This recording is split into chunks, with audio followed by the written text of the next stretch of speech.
Hai, Assalamualaikum warahmatullahi wabarakatuh. Perkenalkan, saya atas nama Haikal dengan NIM 22044111663 dari kelas 3 KUI, dan ini merupakan tugas UTS untuk mata kuliah sistem jaringan. Di sini saya akan membahas mengenai client server. Nah, apa sih client server itu? Client server merupakan konsep arsitektur perangkat lunak atau software yang menghubungkan dua objek berupa sistem klien dan sistem server yang saling berkomunikasi melalui jaringan komputer maupun satu komputer yang sama.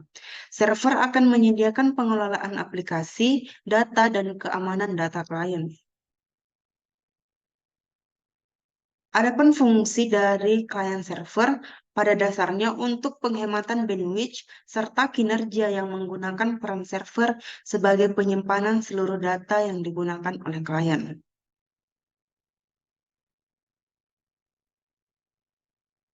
Adapun cara kerjanya, dalam konteks database, klien membuat sebuah halaman website melalui berbagai aplikasi software atau device hardware dengan memberikan visual halaman yang menarik atau disebut juga user interface. User interface yang jelas dan menarik akan memengaruhi jumlah kunjungan para user, sehingga menjadi elemen penting bagi klien untuk membuatnya. Proses pengaturan user interface tidak lepas dengan terhadap peran server khusus, yaitu web server. Web server akan menerima permintaan dan menyimpannya dalam bentuk kode HTML dengan penyimpanan melalui workstation. Server tersebut yang nantinya akan memberikan umpan balik secara cepat kepada klien dan memberikan informasi yang diinginkan.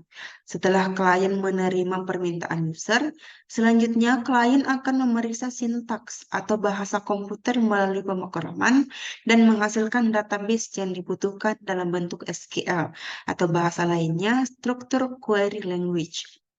Proses tersebut akan dilanjutkan ke server hingga menunggu respons yang akan diberikan oleh server dalam bentuk sesuai user akhir. Setelah user merespon, kemudian akan memberikan permintaan database kepada klien untuk ditayangkan. Lanjut ke keuntungan klien server. Yang pertama, menyimpan big data. Melalui arsitektur ini, klien dapat menyimpan dan mengakses data yang sangat besar. Kedua, menaikkan kinerja. Dengan konsep client server, pengguna dapat meningkatkan kinerja akses data berupa informasi. Kinerja cepat dikarenakan seluruh data disimpan pada satu server yang multitasking. Ketiga, biaya penggunaan hardware atau perangkat keras menjadi kecil. Penggunaan client server memungkinkan pengguna tidak perlu membeli hard drive untuk penyimpanan data. Keempat, mengurangi biaya komunikasi antara pengguna. Kelima, konsisten. Melalui konsep ini, database yang diberikan akan meningkatkan konsistensi data karena satu data dapat diakses oleh berbagai user secara bersamaan. Dan yang keenam, server storage. Hanya server saja yang membutuhkan penyimpanan besar dengan performa yang sesuai sehingga dapat memberikan kekuatan untuk mengakses data.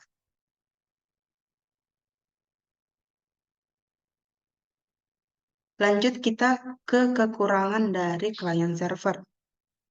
Kekurangan yang pertama membutuhkan spesifikasi server yang baik, terutama ketika harus melayani klien dalam jumlah yang banyak.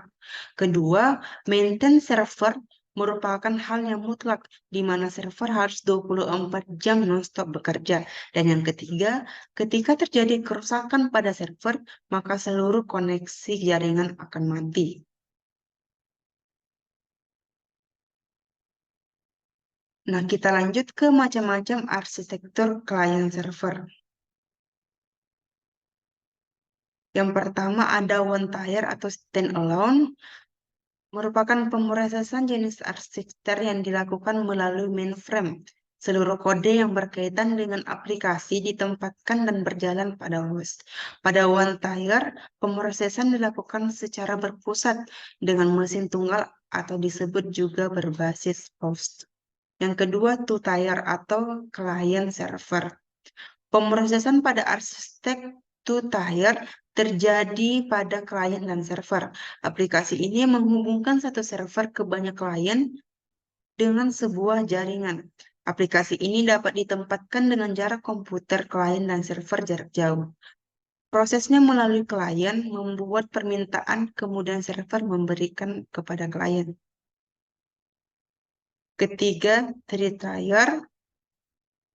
Arsitektur ini merupakan pengembangan dari arsitektur two-tier dengan adanya application server. Application server terdiri di antara klien dan database server yang berperan sebagai business process layer. Arsitektur ini dalam pemrosesannya membutuhkan bandwidth yang sangat besar untuk bisa diakses ke banyak klien. Kebanyakan aplikasi ini digunakan dengan application server, diletakkan di sisi klien dan hanya berfungsi untuk data ke database server. Model ini secara garis besar membagi fungsi-fungsi ke dalam beberapa lapisan, sehingga aplikasi mendapatkan pembaruan skalabilitas serta keamanan yang baik. Dan yang terakhir ada multi-tier. Metode terakhir yaitu multi-tier yang hampir mirip dengan three-tier. Hanya saja pada metode ini akan dijelaskan mengenai user interface dan data processing.